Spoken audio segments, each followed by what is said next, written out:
কালের সাক্ষী হয়ে দাঁড়িয়ে আছে ঢাকার প্রথম লাইব্রেরি রাজা রামমোহন রায় পাঠাগার। পুরান ঢাকার পাটুয়াটুলিতে ১৫০ বছর আগে যাত্রা শুরু হয় প্রাচীন এই গ্রন্থালয়ের।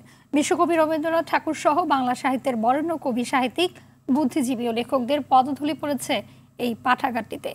তবে মূল ভবনটি এখন পরিত্যক্ত হওয়ায় দ্রুত সংস্কার করে পাঠ্যোপযোগী করে তোলার দাবি পাঠকদের। তাইমুল ইসলামকে সাথে নিয়ে রুদ্র রফিকের রিপোর্ট। ছবি তুলেছেন মোহাম্মদ হাসান। রাজধানীর পুরান ঢাকার পাটুয়াটুলিতে ১৮৬৯ সালে ব্রাহ্ম সমাজের তৎকালীন সাধারণ সম্পাদক অভয়চন্দ্র দাস প্রতিষ্ঠা করেন ঢাকার প্রথম লাইব্রেরি রাজা রামমোহন রায় পাঠাগার। ব্রাহ্ম মন্দিরের দোতলার একটি কক্ষে এর যাত্রা শুরু হলেও ১৯১০ সালে নির্মাণ করা হয় পৃথক ভবন।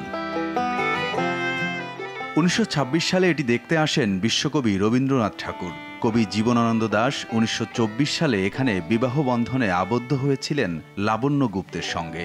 ডক্টর মোহাম্মদ শহীদুল্লাহ ছিলেন এখানকার নিয়মিত পাঠক। বাঙালির লড়াই ও সংগ্রামের অগণিত ইতিহাসের সাক্ষী এই পাঠাগার।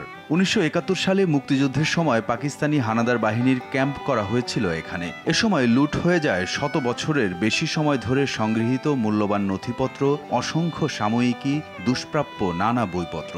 এমনকি খুলে নিয়ে যাওয়া হয় দরজা জানালাও। স্বাধীনতার পর পাঠাগারটি আবারও চালু করা হয়। স্বাধীনতার পরবর্তীতে ব্রাহ্ম সমাজ কর্তৃপক্ষ একটি পত্রিকা বিজ্ঞাপন দেন যে যার যার কাছে যদি কিছু থাকে বা রাজা রামমোহন লাইব্রেরি যদি থাকে তো এটা সে জেরক্স করে নেক, বা কেউ যদি স্বইচ্ছায় দেওয়ার ইচ্ছে প্রকাশ করে সেটাও গ্রহণ করতে পারে। এইভাবে একটা বিজ্ঞাপন দিয়েছিল, কিন্তু কোনো সাড়া পায়নি। পুরাতন সমৃদ্ধ কিছু নেই, হাল আমলের যা আছে আপনি দেখতে পাচ্ছেন সেগুলোই আছে।